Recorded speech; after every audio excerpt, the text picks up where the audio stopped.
It's great to see you all today. For those of y'all that have not taken one of my classes in the past, my name is Lindell Ormsbee, and I'm a professor and research administrator at the University of Kentucky. I've been there 40 years, and so I'm going to be talking in this course really some of the things I've been observing over the last 40 years in a secular university that I think is also manifested itself in our culture today. And how many people have either thought to themselves or actually asked out loud to someone, what in the world is going on? Anybody ever do that?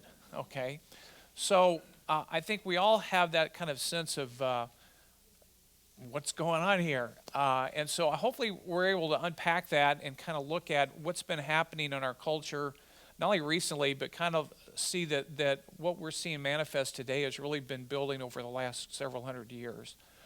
And understand those processes, understand the dynamics of what is going on so that we can be, one, more aware of that so that we're not somewhat captured by some of these ideas, but more importantly, that we can be more effective in sharing our faith and speaking biblical truth into the world that we have today. So a couple of housekeeping things.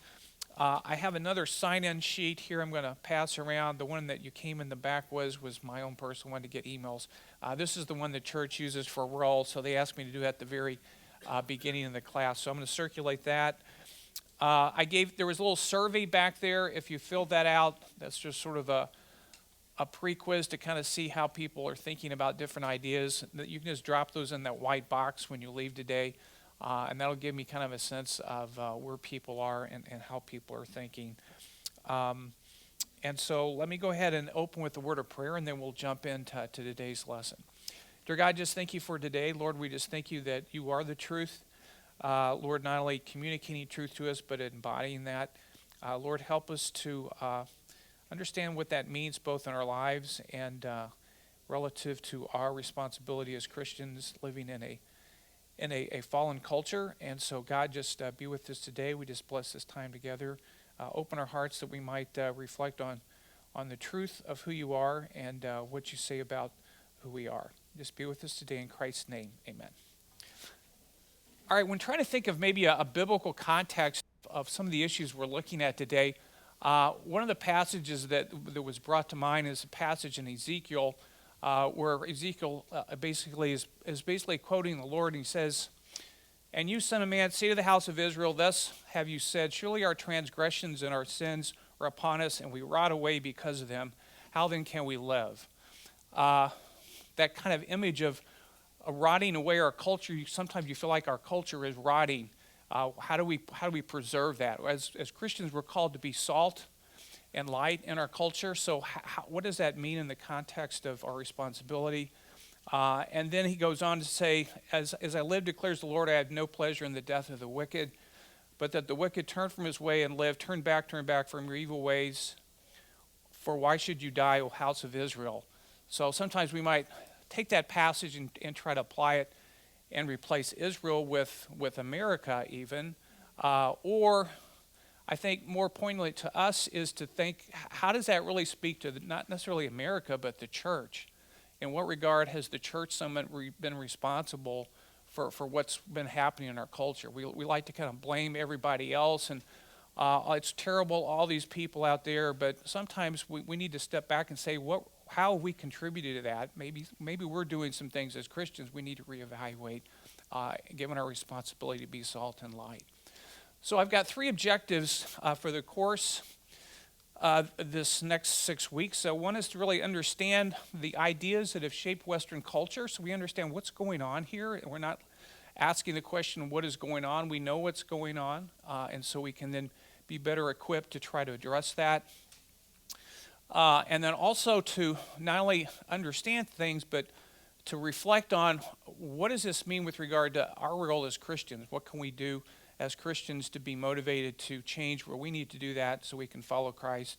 And then more importantly, behaviorally, what do we need to change and how do we need to act in order to be more effective as Christian witnesses? So relative to some resources I'll be giving you each week, I'll give you a PowerPoint presentation. I'll also give you a fill-in-the-blank form. Some people are visual learners, so they like to look at pictures, like me. Or if you like to fill in the blanks to kind of reinforce your thinking, you've got that. Those fill-in-the-blank sheets, you can really kind of take those with you as sort of a review each week. You can kind of go back through that. I've got a lot of application questions in there to try to take what we're talking about and apply it. So that's sort of a worksheet you can use not only in the class but also later on in the week to apply the lesson. I'll occasionally have you some extra materials I'll send you by email. There's lots of different contextual things, articles, things like that I'd like to send you to reinforce what we're talking about. And then, as most of you know, these courses are put online, on video. You can get them at the church website, so they can be distributed. Or if you got a friend that you think might benefit from some of the content, you can refer them to that. So I really don't have a text for this class. I have a library. Here are a few books that if you want to build sort of an epistemological library, I might suggest several books by Francis Schaeffer. How many people have heard of Francis Schaeffer? Hopefully most of you all have. Philip Reef and Alistair McIntyre and Charles Taylor are all sort of secular philosophers that have been speaking about some of these cultural issues.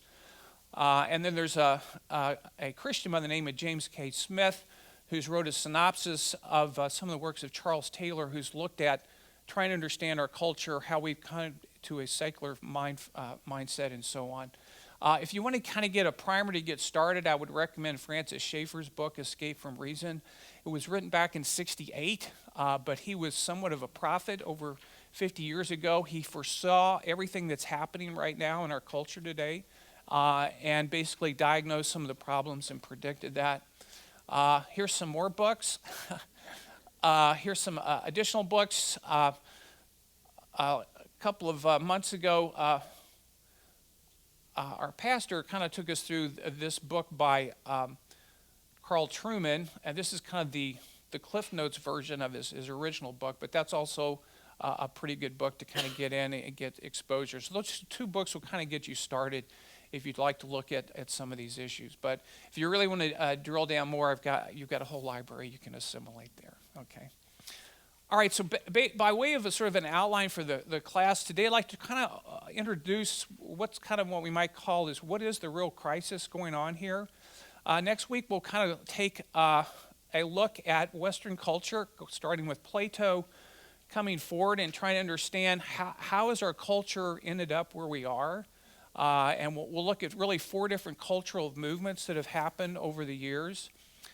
Specifically, we're going to be looking at what I call sort of a traditional culture versus a modern culture, and then each of those can be broken down into subcultures, and I think understanding that is very helpful to identify where a person is. When you start talking to them, you can identify exactly what cultural framework that they're operating from, and that can be very important if you're trying to reach them with the gospel or communicate God's biblical truth. So we'll look at those, and then one of the consequences of our current culture, or really what I would characterize as the irrational culture, is the development of the LGBTQ plus movement. So we'll take a lesson looking at how did that all develop, what's really going on here. As you start to look at that, you'll quickly find that the issue is really not sexuality, it's really about identity. And so it's very important for us as Christians to understand and make that distinction.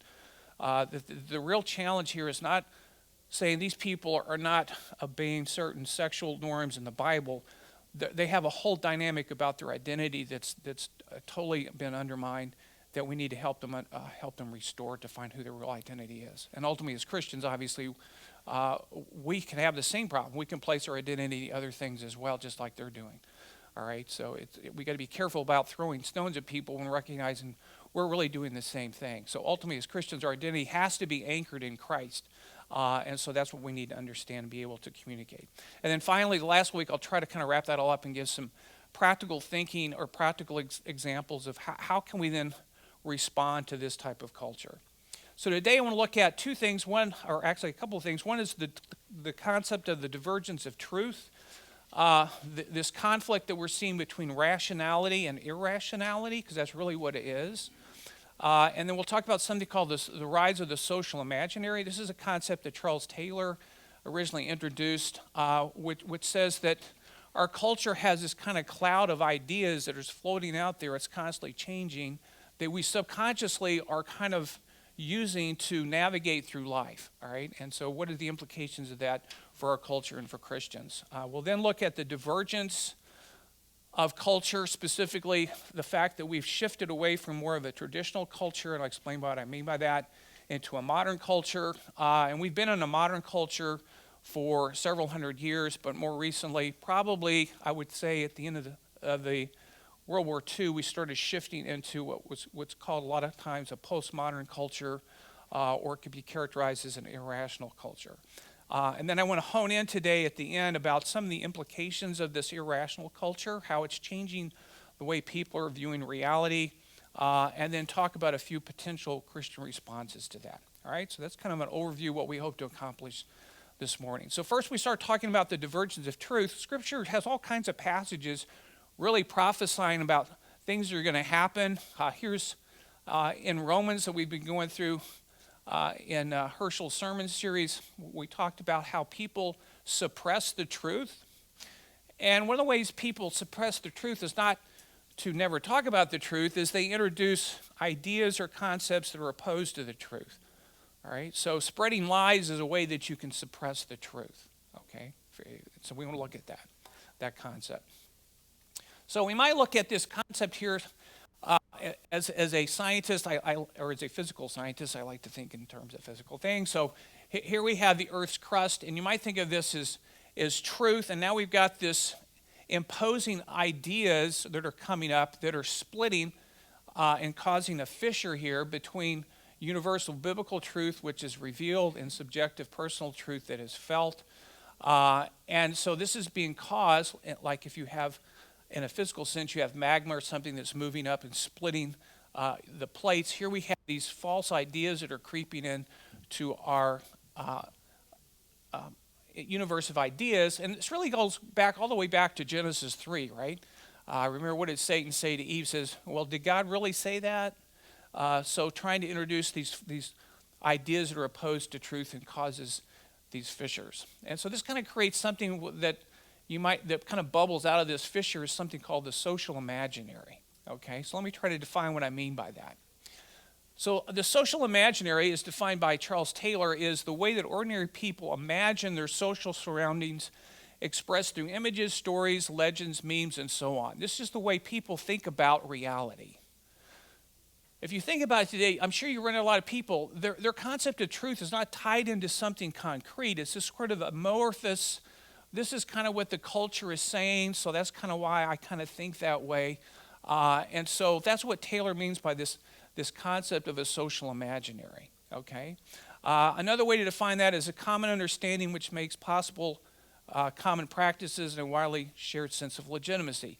Why do people believe that it's okay to believe certain things? Because a lot of other people are believing that in the social imaginary, okay? And that's why people tend to migrate to that way. You can sort of think of a lot of cultural issues today, certainly over the last several years, where you see that coming about, all right? People, they have beliefs because that's what everybody else is kind of believing in the social imaginary. And somehow, because other people believe that, they're deriving a sense of legitimacy of those beliefs simply by the fact that other people believe that, okay? And then a third definition, we might say people today tend to acquire their beliefs through a subconscious and uncritical acceptance of beliefs from the social imaginary, not from traditional sources. All right, so people like social media, you look at social media, it's some crazy idea, you sort of latch onto that, and we start pulling these types of concepts together. So the social imaginary really is fed by all kinds of sources. Today, I think social media is a big contributor to that, but we have the entertainment industry. If you critically analyze films today, they all have messages that are almost subliminal that are being thrown at you that you're not even thinking about, that you're absorbing and kind of putting in your own social imaginary. So we need to think critically when we're evaluating things, what's going on. And you can see some of the other types of sources as well.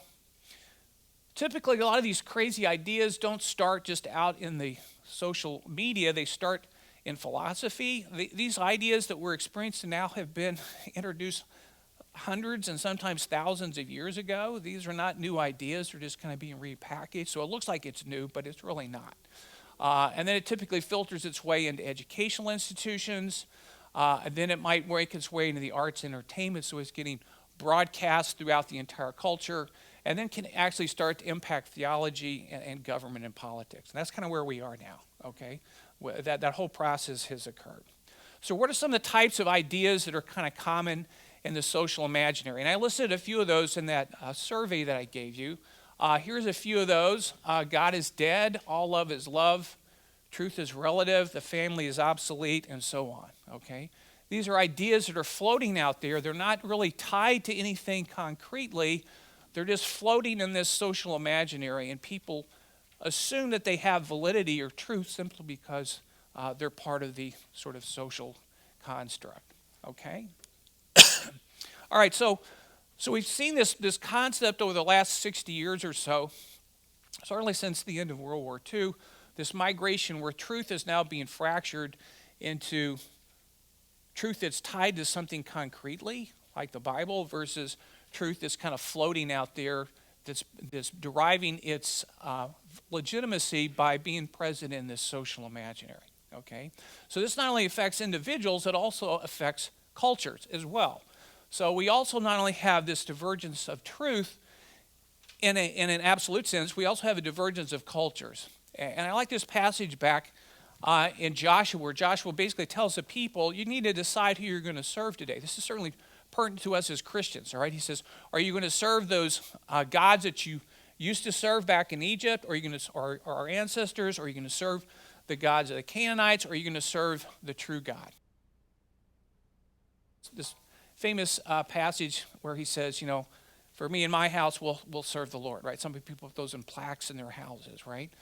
So we'll see, are we actually doing that? So certainly over the last, I would say probably 20 years in particular, we've seen this, although this has been bubbling up for decades, that Western culture is currently undergoing a massive paradigm shift in the way individuals interact with the world, themselves, and people. And this has created a lot of crises that people are struggling with. Actually some existential crises. Identity, who am I? All right, people are struggling today to know, who exactly am I? What is my purpose? What is meaning? What does that mean? What is truth?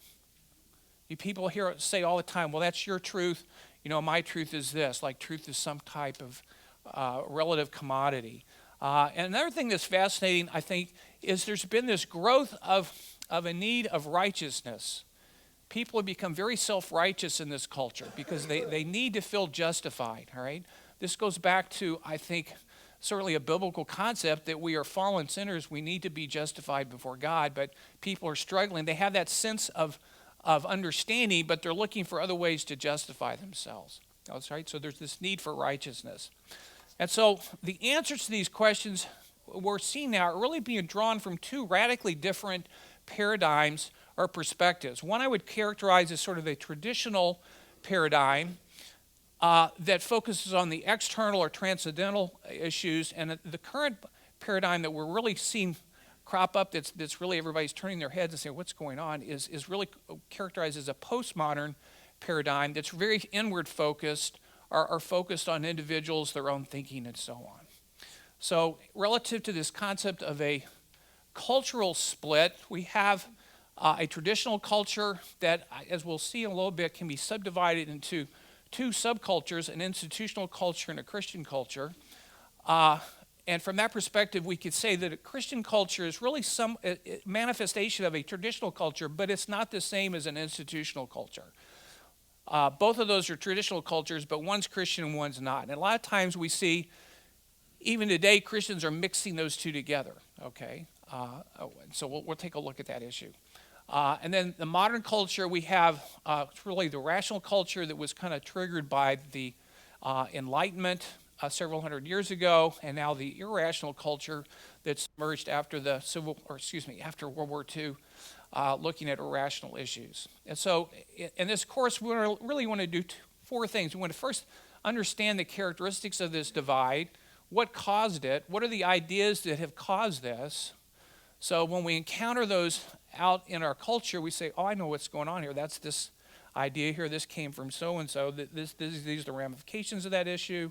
These are the limitations of that issue, so I can now know how to speak truth to what's going on here, okay, as opposed to just, I don't know what's going on. We'll then look at the impacts of this divide, not only our culture, but also Christianity, because this has impacted us, I think, as a church collectively, negatively, over the last several hundred years, so we can kind of deconstruct that, and then talk about a Christian response. Okay, so as I mentioned, that we have this crisis of identity. Historically, people derive their identity from a traditional paradigm where our identity was defined outside of us, okay? So I'm trying to represent that graphically here. Here you have a person, their world basically is porous. That is to say that things from outside can impact them. And so their identity is being derived, all these elements of their identity are being derived by externalities. So we receive values about ourselves from our culture, all right? And we'll look at different manifestations of that. So my culture defines who I am, traditionally.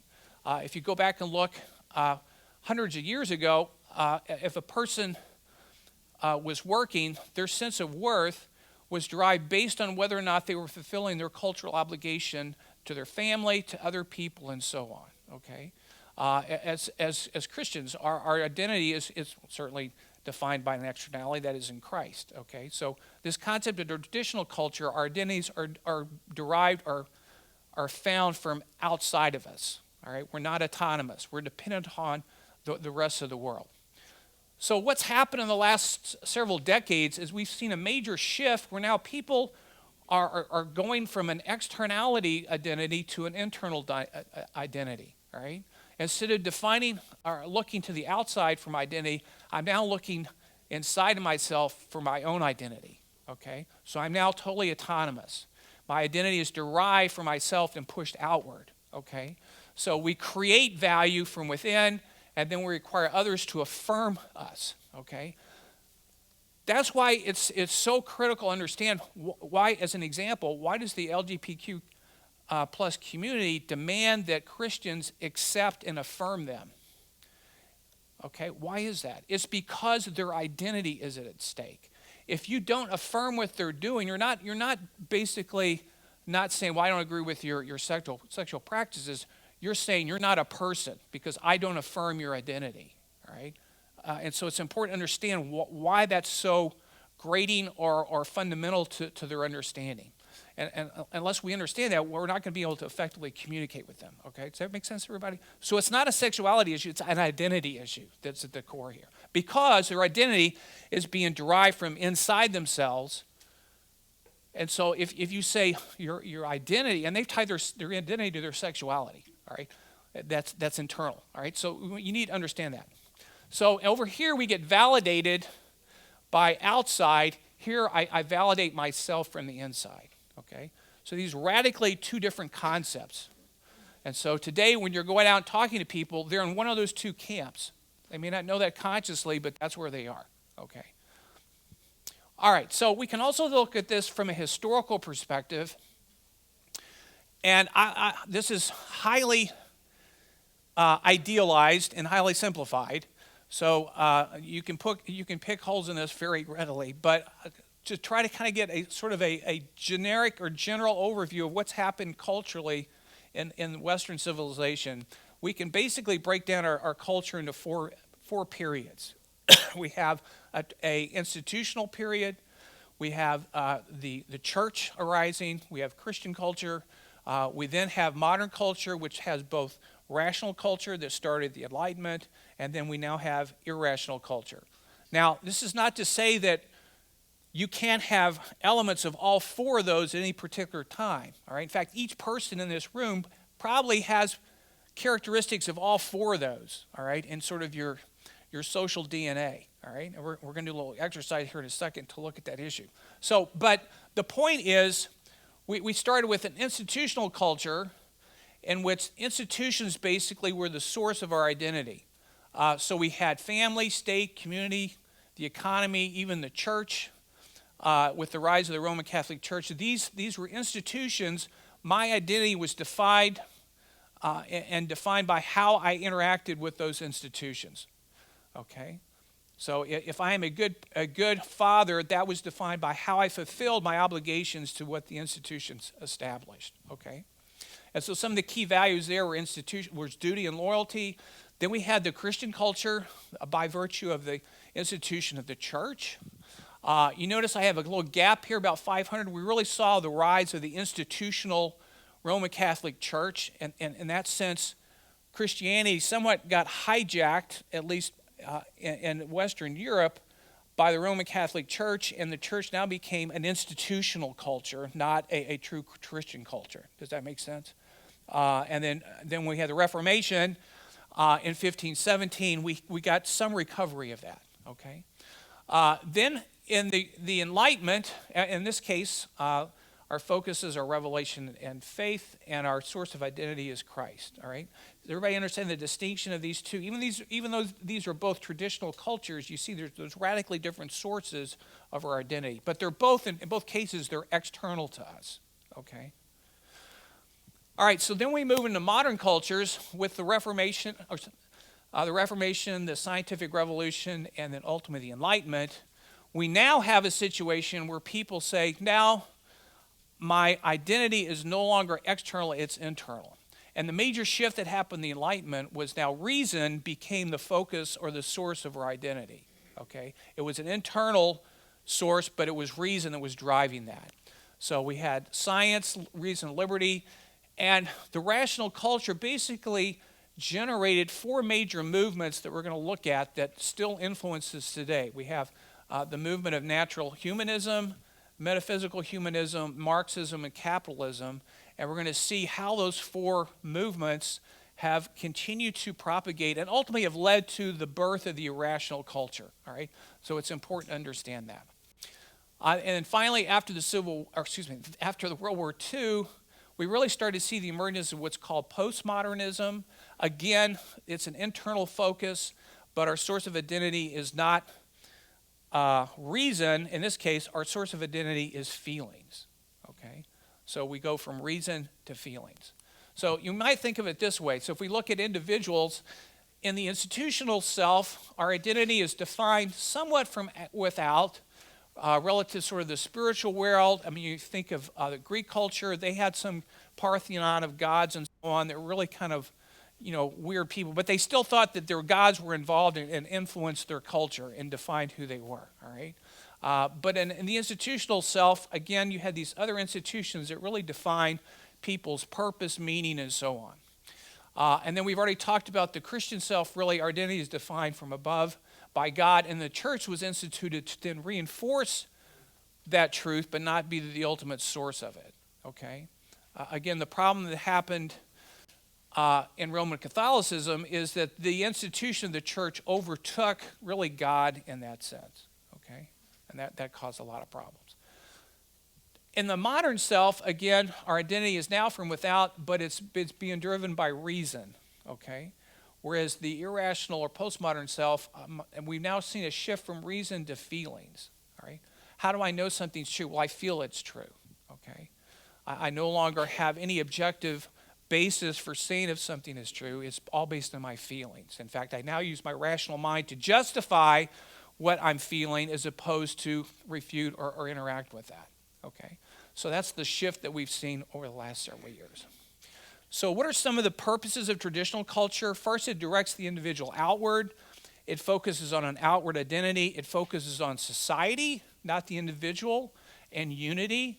It provides the context for discovering our identity, and it provides a context for fulfilling our purpose, this external traditional culture. It also sets the norms for behavioral ethics.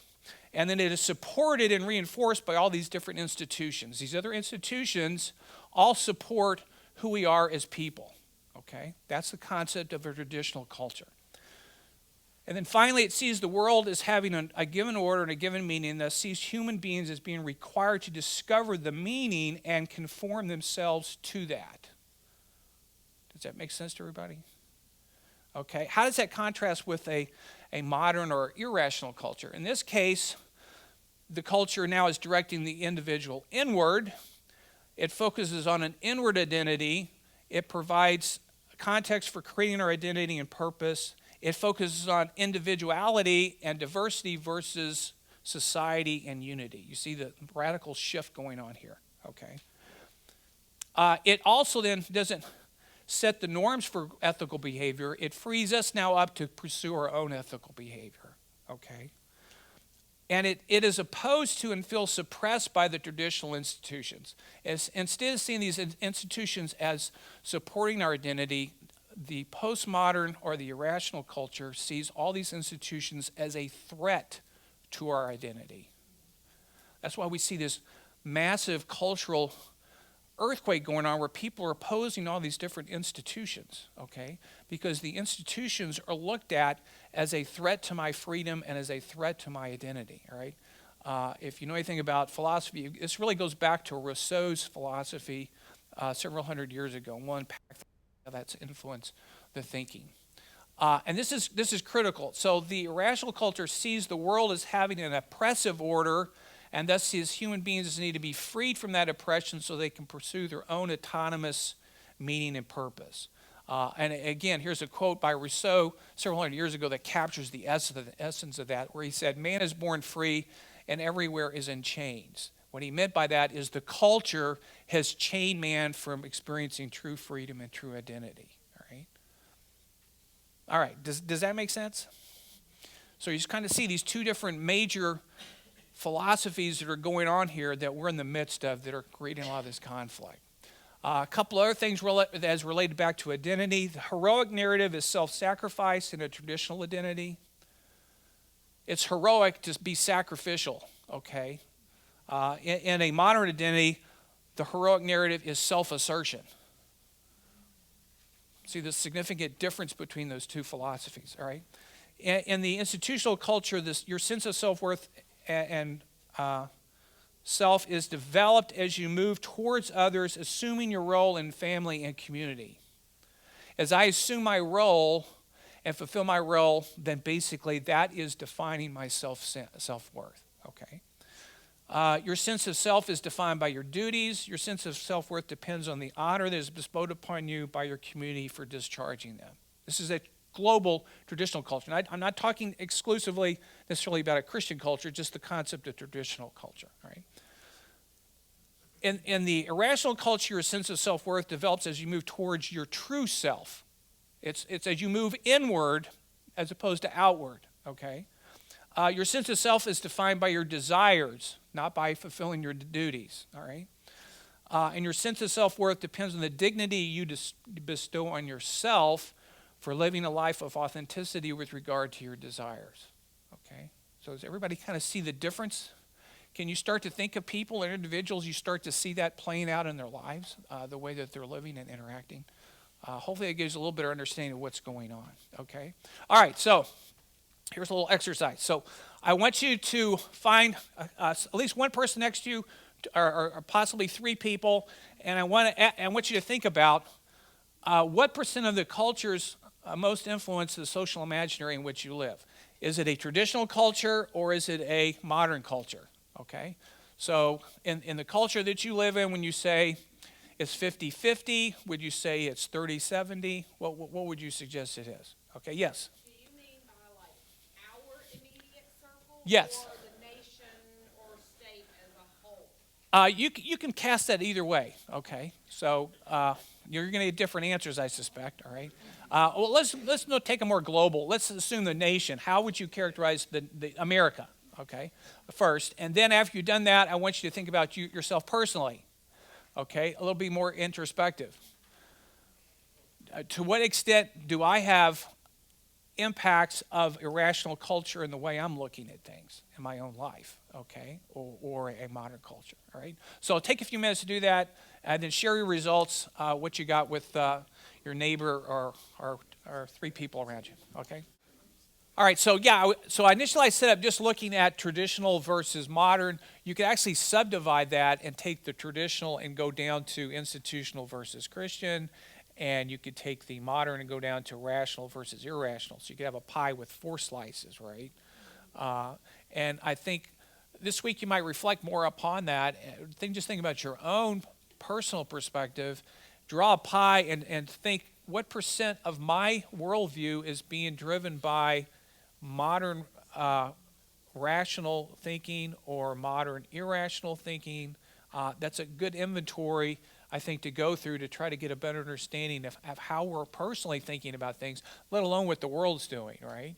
So if we're noticing, gee, I probably have 20% of irrational thinking inside me, is that a shock that the rest of the world that doesn't have Christ is basically more crazy, okay? All right, so just something to think about. Okay, all right, let me move on. So let me try to give now a little bit of introduction to the concept of irrational culture, because this is really what we're really dealing with. Although we still have the remnants of modernity in our culture and modern rational culture, what's really driving a lot of the chaos that we're seeing is this rise of the irrational culture. So let me kind of take a little bit of detailed analysis of that, okay? As I think scripturally, I think this passage that Paul speaks to Timothy and really captures the essence of our current culture. It says, for the time is coming when people will not endure sound teaching, will have itching ears. They will accumulate for themselves teachers to suit their own passions, will turn away from listening to the truth and wander off to myths. I think that's a great characterization of what's going on right now, okay? So how did the irrational culture come about? Really, it was a reaction to the skepticism that arose from World War II. Prior to that, you had, from the Enlightenment, there was this thinking, we just use our reason, we can solve everything. Man now is the center of everything. We can solve all problems. Everything's going to be great. We're going to usher in this utopia. And then we have the First World War, and then we have the Second World War. And you have a lot of people saying, gee, this is not working out like we thought. What's going on? And so there was a philosophical movement called postmodernism that rose to basically reacted to modernity, said modernity has problems, and so we need to abandon that and go to a new perspective, okay? And so, again, modernity was the period basically from the Enlightenment up to World War II, and it was the belief that reason, science, and technology can lead to a better human and a better world. That's what, we still see that philosophy out there, right? There's a lot of people still believe that. That's really what we characterize philosophically as modernity. So postmodernity says we reject that. We think that's false. And so what did that lead to? It led to a lot of basically dissonance, okay? So these are some of the beliefs that arose out of postmodernity. First, there's no metaphysical reality or universals such as God, truth, or justice. These are all social constructs, so they're all relative. There's no really physical reality.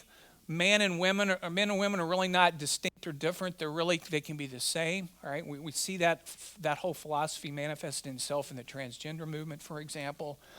The limitations of human language make absolute truth or a description of reality impossible. So one of the things that postmodernism said is, because language is flawed and we all have these perspectives, right, like Todd was mentioning, we can't really know anything for sure. It's all relative. So we all build these truth constructs ultimately to get our own way. It's all about a power trip. We now use language not to speak truth, but to manipulate others to get what we want. Okay, some people would call that lying, but that's basically the concept. Okay, so the only reality that exists is in the heart of the individual versus the mind. So postmodernism said the focus on the mind and the reason was a fool's error, and we need to focus on something that's more real to us individually, and that's how we feel. Okay, so this becomes the center of our reality. Again, truth now is relativistic. This is my truth. So if this is your truth, how do you build truth that has some legitimacy? And there's typically two ways people do this. One is they will take an existing meta-narrative, which is a concept of some generally accepted universal truth like the Bible or the U.S. Constitution.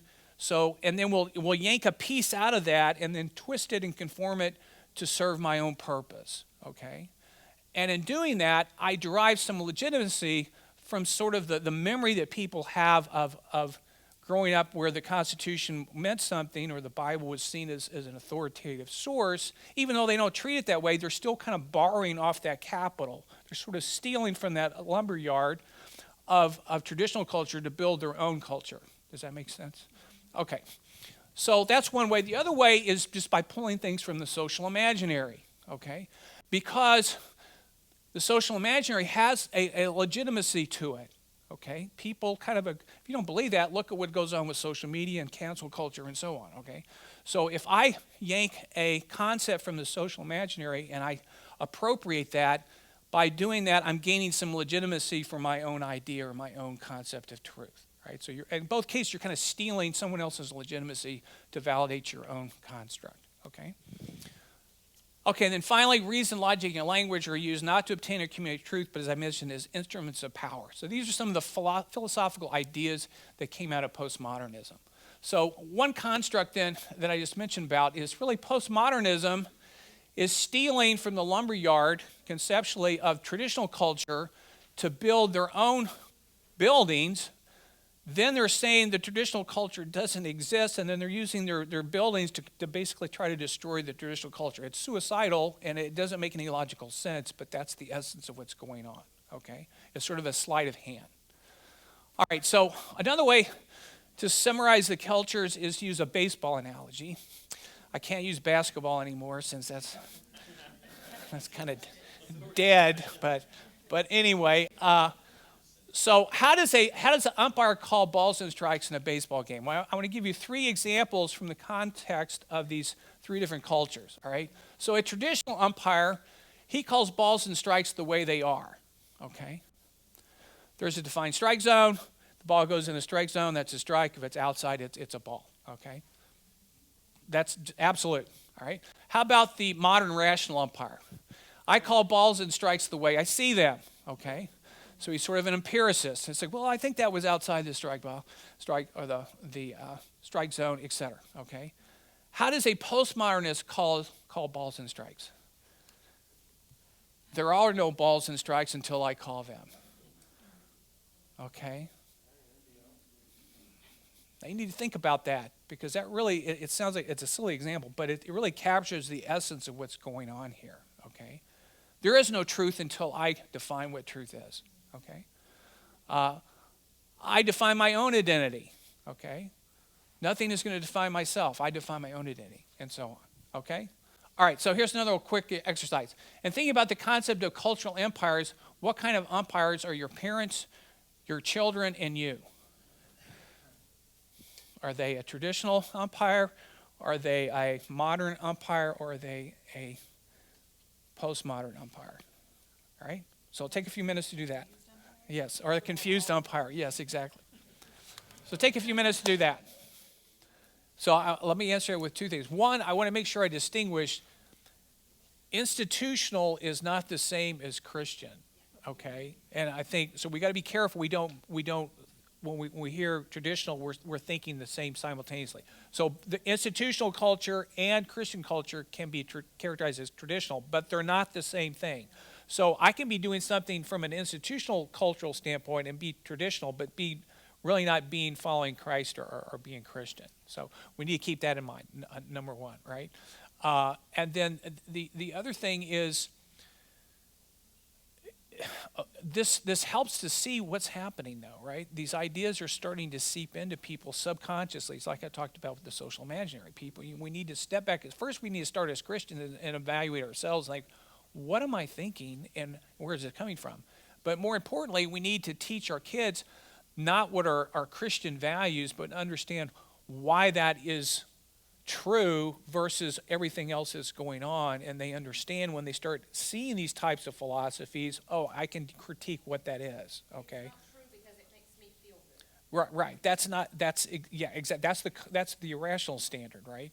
Versus that's not true because God's word lays out specifically this is not true as a Christian, okay? But when we're trying to witness to people, they've totally rejected truth altogether. So we need to rethink our whole paradigm for doing evangelism.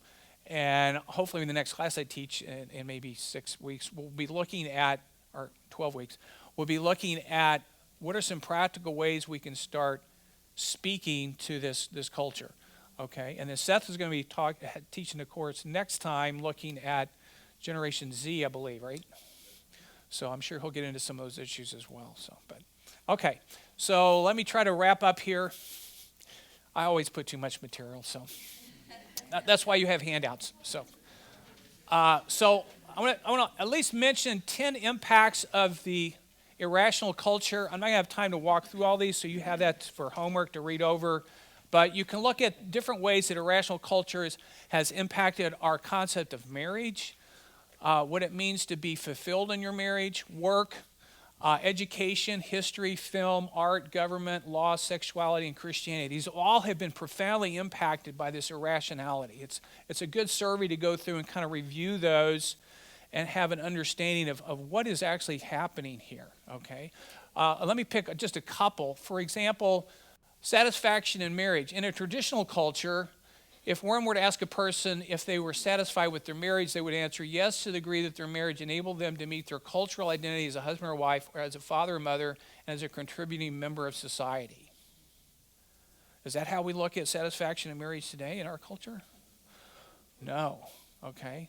So how is irrational culture? If one were to ask a person in a modern rational culture if they were satisfied in their marriage, they would answer yes to the degree that their marriage brought them positive physical and psychological feelings. Do you see the radical difference? You see why the latter is causing such chaos in our culture? Okay. Instead of a commitment to marriage is a commitment to another person that a promise you've made to God.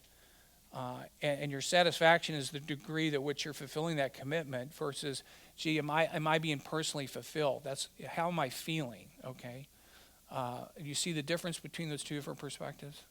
Okay, all right. So that's one. The same thing is very true in work, education. This is one that I found fascinating to watch.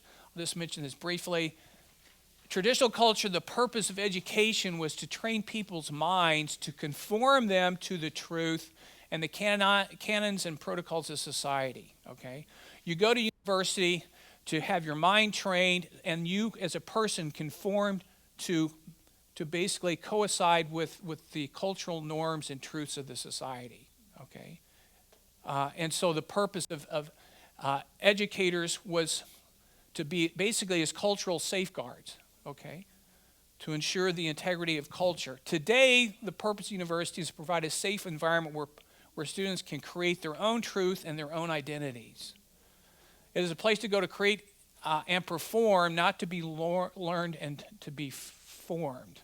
Okay, students learn how to act on their feelings. The university is now a psychological institution where educators now serve as therapists, and therapy has now replaced education. That's what's going on that's what's going on in most of your educational institutions in this country right now.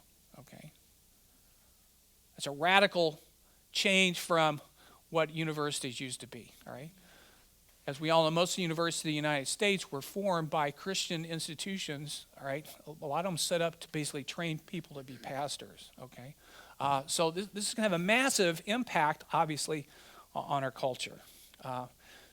Talk about history. We think, what's going on with history? Why is all this attacks on history? So, again, it's because we have to get rid of all these institutions because they are prohibiting us from being free. Even modern movies. The movie Frozen, it's got so many messages embedded in it. We could spend a whole lecture on that. But let me remember the song "Let It Go." I'm sure everybody's heard that a million times. Okay. Embedded in that song, really what you see here is the conflict between the institutional self and the irrational self. Okay? So in the lyrics where Elsa's singing the song, she goes through and she's having this inner battle. She says, conceal, don't feel, don't let them know. She's trying to conform herself to the traditional role, but she wants to be totally free to do her own thing and focus on her feelings, right? That's why in the lyrics it goes, it's funny how some see the distance and everything small, and the fears of the ones controlled me can't get to me at all right?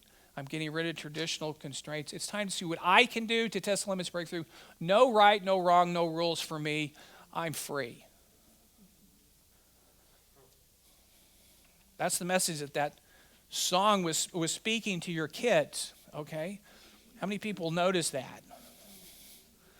Okay, all right. So we see all of media is being basically embodied in this. Art, we could go on and talk about. So let me finish up with just finally a couple of thoughts about. Oh, I love this. This is kind of the irrational culture. Remember Wile E. Coyote? Anybody remember that cartoon? Yes.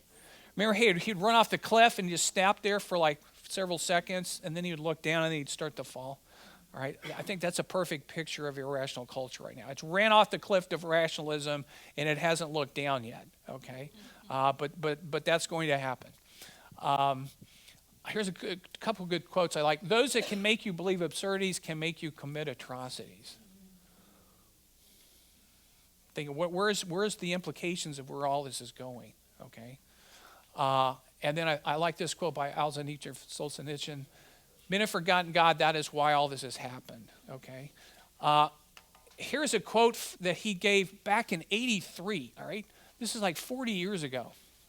It says, as a survivor of communist Holocaust, I'm horrified to witness how my beloved America, my adopted country, is gradually being transformed into a secularist, atheistic utopia where communist ideals are glorified and promoted, where Judeo-Christian values and morality are ridiculed and increasingly eradicated from the public and social consciousness of our nature. Under the decades-long assault of mythical radicalism of so-called liberal and progressive elites, God has been progressively erased from our public educational institutions, replaced with all manner of delusion, perversion, corruption, violence, and decadence, and insanity. That was 40 years ago. Was that prophetic or what? Okay, so that's kind of where we've headed. All right, so what are some possible responses to this crisis? I've seen 4 historically, and these seem to be still operative today. One of these is to sort of capitulate and accommodate culture. You talked about shifting to do what your kids want to do. Okay, we accommodate irrationality. Or historically, a lot of Christians have isolated. You think of the fundamentalist movement, they've isolated themselves from the culture. We're just going to have our own little culture over here and not worry about the other culture. Or we've seen some people that are so frustrated, we have the rise of what's called Christian nationalism. It's, well, we have to go back and fight and get into politics and try to overturn all these crazy people, take back the House, the Senate, the White House, and then we'll restore Christianity, okay? I don't really see that in the Bible anywhere. But and then I think the biblical view in Scripture talks about 3 things we need to do. We need to be preservatives of the culture. We need to be salt. We need to be illuminating. We need to be light. And we're told to proclaim the gospel in the context of that. Okay? So those are some thoughts about that. I've got a few more slides about how you can do that. But so next week we're going to basically try to go back and see how did we get here, okay? And focus on the whole concept of what is truth and how do we know what's true, how have people historically evaluated that question, and basically take us up to the birth of the Enlightenment so we can understand what broke loose and created this chaos.